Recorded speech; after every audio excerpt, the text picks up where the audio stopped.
um jeito de ganhar dinheiro com a internet, mas a Yahoo mudaria tudo isso e, ao fazê-lo, ajudaria a iniciar a corrida do ouro que logo tomaria a web.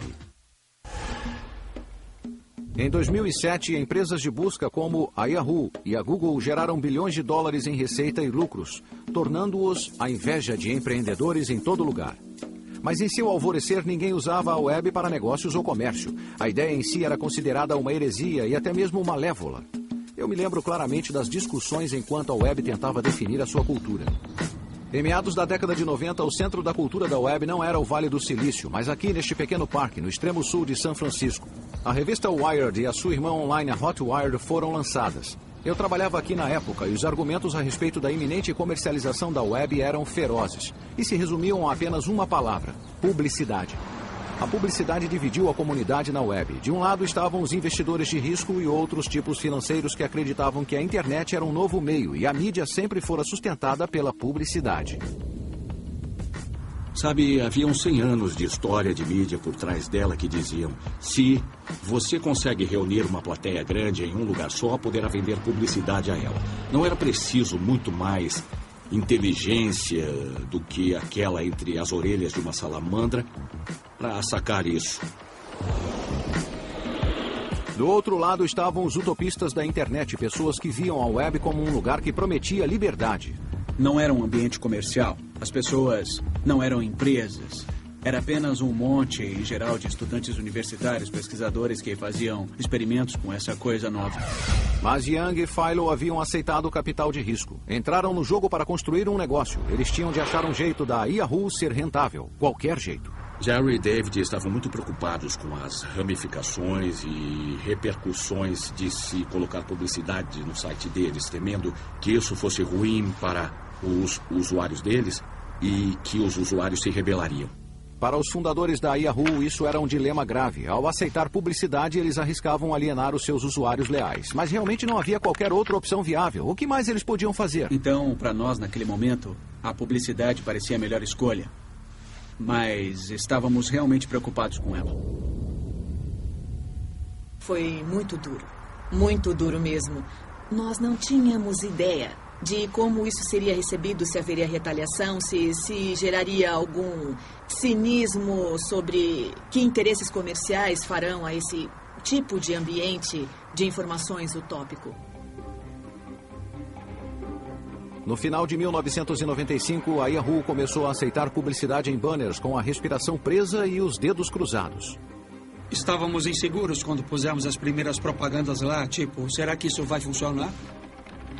A agonia acabou sendo em vão. Os usuários do Yahoo continuaram se multiplicando e mais usuários significava mais anunciantes pagando mais para pôr os seus banners diante de um número crescente de olhos. Pela primeira vez, a Yahoo tinha mostrado que era possível ganhar dinheiro na web. Era um momento crucial na história e significava uma coisa: o surto da web tinha começado. Foi quase como se tivesse sido dado um tiro de largada. Em 1996, a Yahoo enfrentava uma série de desafiantes que ganhavam terreno sobre ela: Infoseek, Alta Vista, Lycos.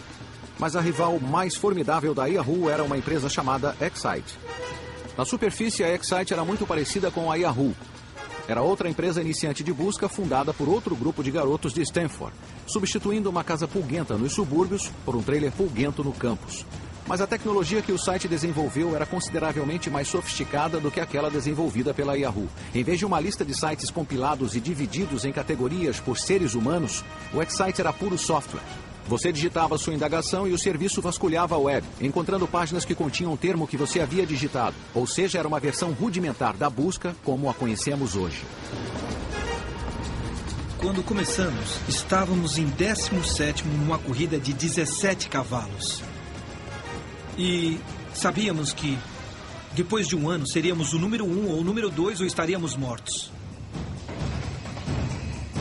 A avareza dominava. A ambição e a animação estavam no ar. Em 1997, a internet estava explodindo. Milhões de pessoas entravam online para ver o motivo de tanta exaltação.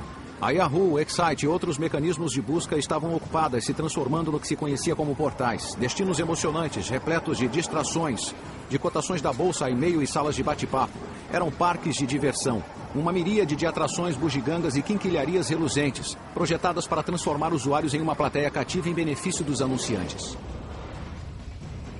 Ele fez com que as pessoas se envolvessem em inovação extrema, competição extrema e um jeito de viver muito extremo e insustentável.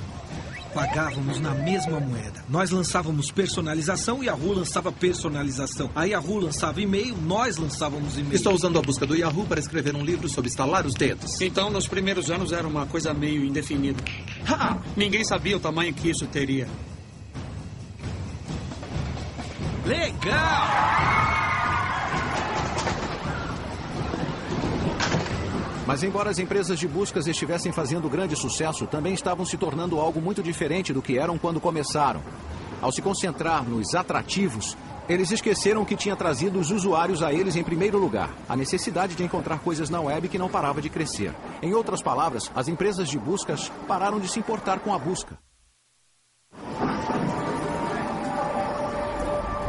Do Vale do Silício às ruas de São Francisco, a área da Bahia estava repleta de crânios ambiciosos, atrás de oportunidades concebíveis relacionadas à web, solucionando problemas concebíveis relacionados à web, certo?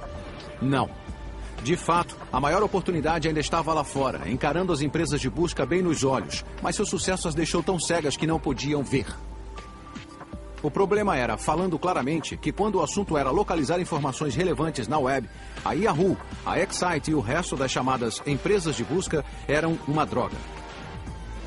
Você podia passar o dia todo digitando várias combinações de palavras para encontrar o que você queria e ainda assim não ter nenhum resultado.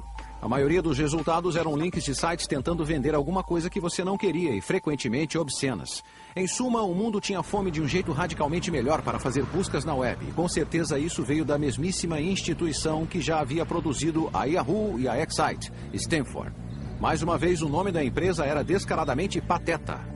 Google, uma variação na palavra Google, um termo matemático para 10 elevado a 100, e novamente os fundadores eram uma dupla de geeks jovens e pouco socializados, Larry Page e Sergey Brin. Eles se conheceram na primavera de 1996, em uma visita guiada de São Francisco para estudantes que iam se formar em Stanford. E quem liderava a visita era Sergey, um belo garoto russo-americano, meio revoltadinho. Ele tinha uns 19 anos, que é muito novo. Era um dos nossos candidatos mais jovens ao PhD. Eu me lembro que ele era bem sucinto. Era o tipo de pessoa com respostas rápidas e tinha um ponto de vista radical. Larry foi um dos últimos estudantes na visita naquele dia. Era um garoto típico do meio oeste, filho de um acadêmico. E a coisa mais incrível que já tinha feito foi uma impressora a jato de tinta com Legos. Era um cara despretensioso, quieto. Não era o tipo de pessoa que você conhecia e ficava surpreso. Quem o conhecia dizia, esse é um cara legal. E foi o cara legal Larry que teve uma ideia de gênio que transformou a busca numa coisa mágica e lançou a Google. Dadas as consequências abrangentes dessa ideia, sociais, culturais e com certeza financeiras, você poderia pensar que é incrivelmente complexo, mas de fato, em sua forma básica, é bem simples. A ideia começou com a noção de que a web realizava um concurso de popularidade contínuo